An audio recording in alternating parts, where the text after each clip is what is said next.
السلام علیکم جی، voice of youth کے ساتھ میں ہوں آپ کا میزبان رضوان فراست۔ ناظرین، سال 2023 کا سورج تو ڈھل گیا،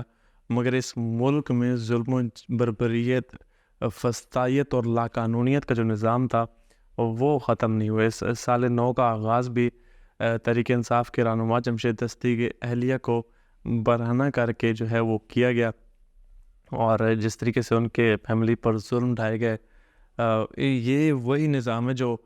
پچھلے پورے سال سے چلتا آ رہا تھا، اور پوری قوم اس جو ذہنی طور پر ڈرین ہو چکی ہے اس پورے نظام سے، جس طریقے سے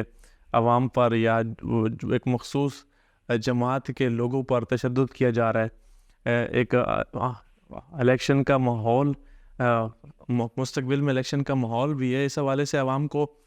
کھلی آزادی ہونی چاہیے اپنے اظہار کرنے کے لیے، اپنی سپورٹ شو کرنے کے لیے، اپنی جماعت کو سپورٹ کرنے کے لیے۔ مگر اس وقت جو حالات پیدا کیے جا چکے ہیں، اس حوالے سے تو اس جماعت کے جو کینڈیڈیٹ ہیں ان کو اٹھایا جا رہا ہے، ان کے گھر والوں کو، ان کی اہلیہ کو، ماؤں بہنوں کو برہنہ بھی کیا جا رہا ہے۔ تو یہ جو نظام ہے، یہ اس کو ختم ہونا چاہیے، نہ صرف بلکہ شرم آنی چاہیے ان لوگوں کو جو لوگ یہ اس حد تک گر گئے ہیں۔ کیا ان لوگوں کے اپنے گھروں میں مائیں بہنیں نہیں ہیں؟ کیا ان لوگوں کے اپنے بال بچے نہیں ہیں؟ جس طریقے سے وہ دوسرے رہنماؤں پر کے گھروں میں جا کے ظلم ڈھا رہے ہیں، ان کی عزتیں جو ہیں وہ لوٹ رہے ہیں، اور جس طرح کا مطلب شرم آتی ہے بات کرتے ہوئے بھی، اس طرح کی جو حرکتیں، جس طریقے کے ظلم مظالم ان مخصوص طبقے پر جو ہیں وہ کچھ بااثر لوگوں کی جانب سے یا کچھ اداروں کی جانب سے ڈھائے جا رہے ہیں۔ اچھا، چند اور خبریں بھی ہیں، اس حوالے سے بھی میں بات کروں گا۔ سب سے پہلے تو الیکشن کمیشن آف پاکستان نے کچھ میڈیا چینلز جو ہے ان کے خلاف پیمرا کو حکم نامہ جاری کیا ہے کارروائی کرنے کے لیے، جو الیکشن سے پہلے سروے کنڈکٹ کر رہے ہیں حلقوں میں جا کر۔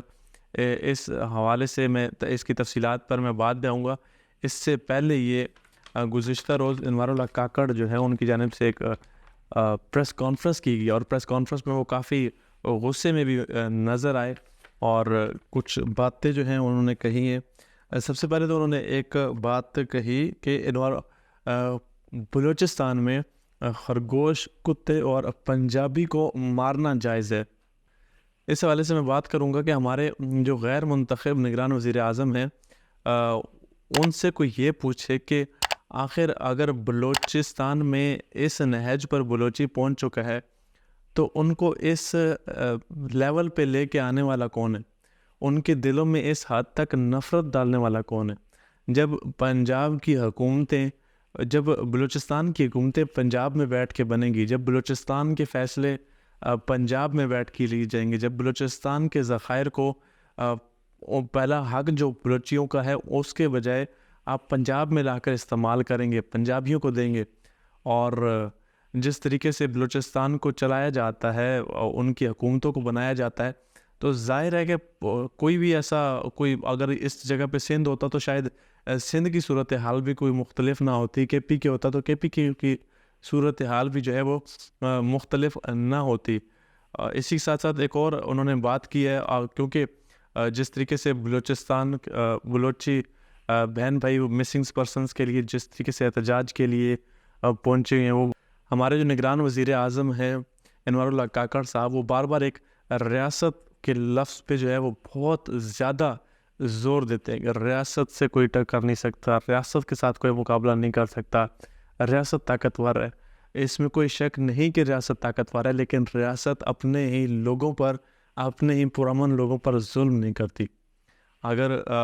جس طریقے سے آپ اسلام آباد کی سردی ہو اور دسمبر کا مہینہ ہو، رات کے 3 بجے ہو، آپ 65 سال کی بزرگ خواتین ہوں، 12 سال 13 سال کی بچیاں اور جو خواتین ہیں ان پر آپ واٹر کینن کا استعمال، کون سی ریاست ہے جو اپنے ہی لوگوں پر اس ٹھٹھرتی سردی میں رات کے 3 بجے واٹر کینن کا استعمال کرتی ہوگی؟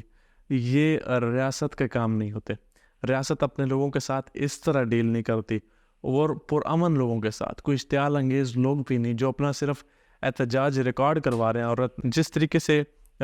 وہ لوگ پرامن طریقے سے بلوچستان سے چلے اسلام آباد تک اور پنجاب میں آ کر اپنے مسائل انہوں نے بیان کرنا چاہے اور پنجابیوں کو اپنا درد دکھانا چاہا. ایسے ہی نہیں پنجاب، ابھی آپ جب بولتے کہ پنجاب بلوچستان میں پنجابیوں کے حوالے سے اتنی نفرت پائی جاتی ہے، اس کی کوئی وجہ ہے. وہ جب اپنی آواز اٹھا نہیں پا رہے، پنجاب کو تو اب سمجھ آ رہی ہے جس طریقے سے پنجاب میں ظلم و بربریت کا نظام اٹھایا جا رہا ہے، جس طریقے سے ظلم و بربریت کا ظلم اٹھایا جا رہا ہے. تو اب پنجابیوں کا جو درد ہے وہ بڑے اچھے سے پنجابی جو ہیں وہ سمجھ پا رہے ہیں بلوچیوں کا درد.